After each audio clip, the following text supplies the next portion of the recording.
So let's look at how an edgy makeover for your copy will also give you a competitive edge in the marketplace. We're going to look at two common mistakes that most business owners make, especially if they're offering professional services, which is what most of my clients do. Number one is to try to be professional and to be so afraid of sounding like a floozy that you get copy that is colorless, flavorless, timid, and yes, just plain boring. Number two is to try to be friendly. So you throw around words like badass and you put up some humor and you try to sound like you're down to earth and you get copy that is fun and forgettable that just doesn't sell. It doesn't communicate your message. Your audience remembers you as being fun, but they don't remember why you were fun. They just remember the humor part. So the answer to both these dilemmas is edgy copy. Edgy copy strikes a balance between reaching your tribe, the people who like you, who care about you, who would follow you to the ends of the earth and buy from you, and turning away those who don't. If you're not turning some people away, you're just not edgy enough, and you're just not reaching your tribe with the depth and intensity and laser-like focus that brings sales. Here are 3 signs that your copy might need an extreme edgy makeover.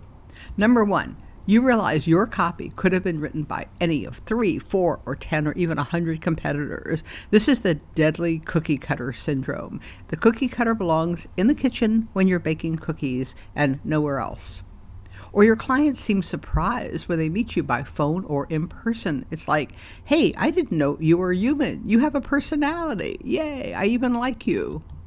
Or your sales letters and landing pages fall like trees in a silent forest. Even if you offer real value, your clients want what you have. They care about you. You've got a loyal tribe, but when you send out your message, you feel like you're dropping a leaf in an empty forest. Here are 5 common myths about what it means to be edgy. Many people think that edgy copy is everything we hate in marketing. You push, you sell, you scream at people in your sales letters, and you just keep pushing and using sales tactics that we associate with used car people.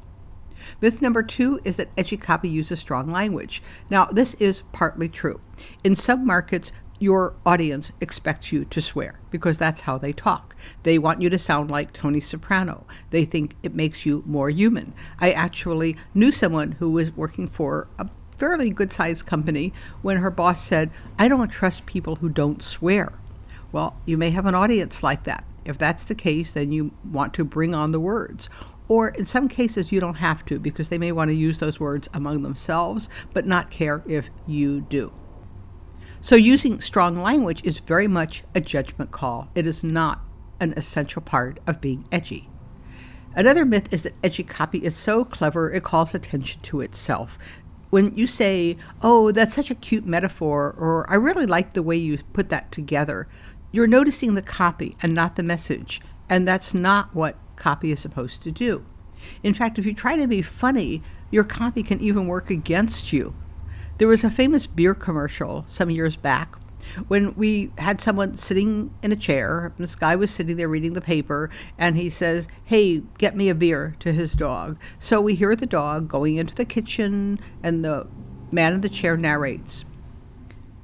He walks into the kitchen, you hear the fridge open, you hear a beer being removed, and then the man says, oh no, and you hear a beer can being opened and some slurping noises. Well, we remember that. That was a very funny commercial. I enjoyed it myself, but I could not tell you what beer that was. Being funny can help you remember the humor, the image you saw, but not the subject of the humor, not the message the humor was trying to get you to remember. Myth number 5 is you can't be edgy in a buttoned-up, uptight, ultra-conservative market. Well, the truth is you certainly can, because what you can do is give people a sense of what it's like to work with you. You can reassure your audience that you are not judgmental. You are open to new ideas, and you're going to be supportive. If, for example, you're a lawyer who works with DUI cases, you need to let people know that even if they did something that was not ideal, not good, that you still respect them as a person and will treat them with courtesy. If you're an accountant and someone brings you a bunch of receipts in a shoebox, how will they feel? Maybe you don't want those clients. If that's the case, you need to give a clear perspective on the message that you want to send. So here are some ways to get really edgy. They're not what you think. First, edgy copy is conversational. You think of people in a bar. In fact, one of the copywriting exercises that many classes will give you is to say, just imagine that you're in a bar and someone starts to talk, and it turns out that person has the exact problem that you work on with your clients. What words does that person use? What phrases? How do they communicate? So edgy copy is about capturing that conversation as if it took place in a bar or a coffee shop. Edgy copy is targeted. For example, let's say you're writing to moms of young children.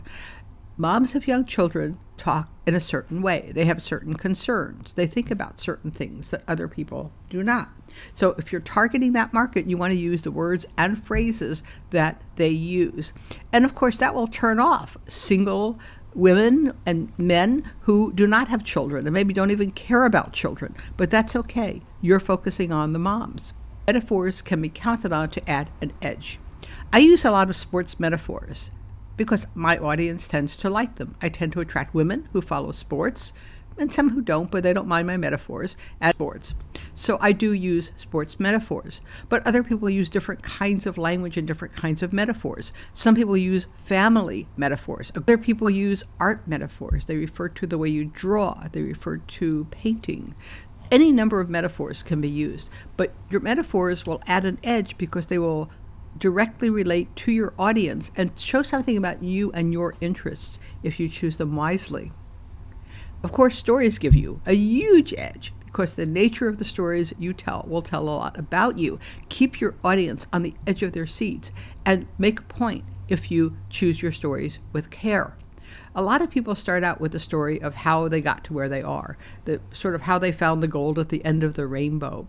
They start with how poor they were when they started, how they struggled, and where they are now. Those stories can be a little bit overdone, and we're hearing a lot of those, but they still work in some markets.